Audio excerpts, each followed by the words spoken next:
this is Military Modeller Paul with a quick update on my Mark 7 CU boat. And as you can see, she's got primary coats on really, and I've done a bit of wooden deck as well. What I did is I painted the deck with Lifecolor paints and actually used a teal colour for the deck, and it had to be hand brushed as well, all the way along where it needed to be. And then I went on with a wash of dirty black from Lifecolor from the rubber set, believe it or not, and then brushed it over the top, but leaving some of the brown to come through. So basically what it is, the wood starts off as wood colour obviously, and then the Germans actually weatherproofed it by putting a black preservative over the deck, so it would look black or very dark grey.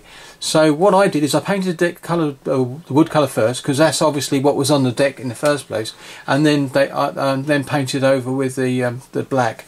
And if it was ever preserved some of the wood, if it come back to the dock for an update, they would have done the same, and they painted it with jet black again, and then very quickly with the weather and the water and the salt would actually wash it back down. So I'm happy with so far. I haven't finished because I've got oil painting to do with this later on, and some detail weathering all the way around. But I'm quite happy with the way the actual everything's come. I've even done the actual grey inside, a slightly darker grey inside there on the actual deck and the conning tower, and then a very dark colour, and then go and use the next grey up from what the conning tower is, just a dry brush all over it, so actually all the grids showed through and gave it that contrast look you can see. I'm actually now started to do some more detail work on the guns, painting wise, on the guns as well, that you can see there, the 88 there, and if I just turn it slightly you'll see a bit more of that. There you go, on the 88 there, and also on the 2cm gun on the back of the conning tower fighting platform.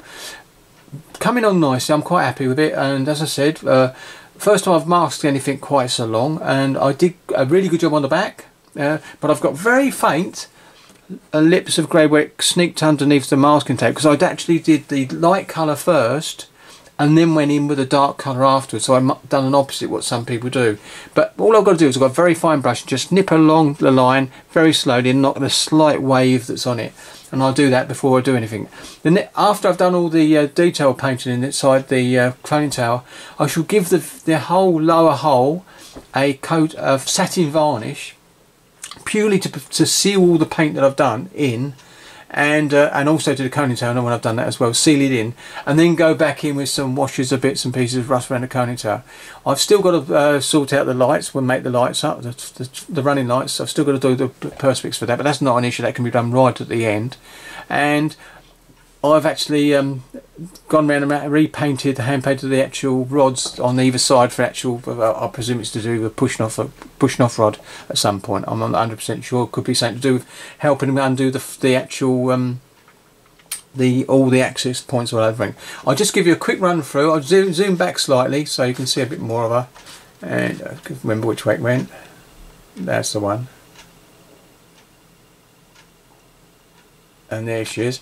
Now I'm going to swing it left and right, go to the tail first, or the stern I should say, and here we go.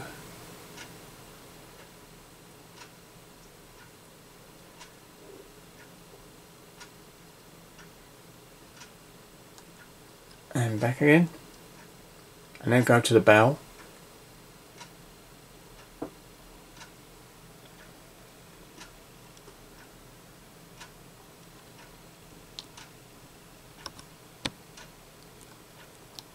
Now the bow, I've actually got the actual, I used dark iron for the actual anchor, and that's okay because that's just the base colour. It's got a slight rusty look to it, and that's a good starting point. So I will be doing rust coming out of all these place access points over here. Once I've done all this, obviously the actual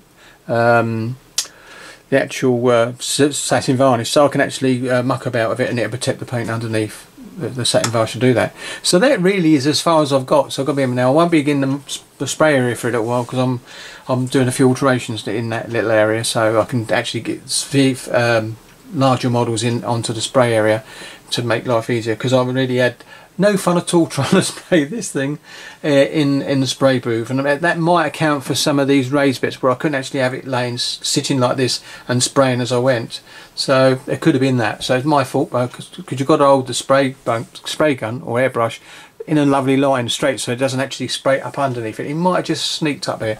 Plus I might not have got the tape laying. Another lesson to learn about a tape. But as I said, they're so small along here, you wouldn't notice it, but I can. And if you look closely on your video, you most probably notice as well.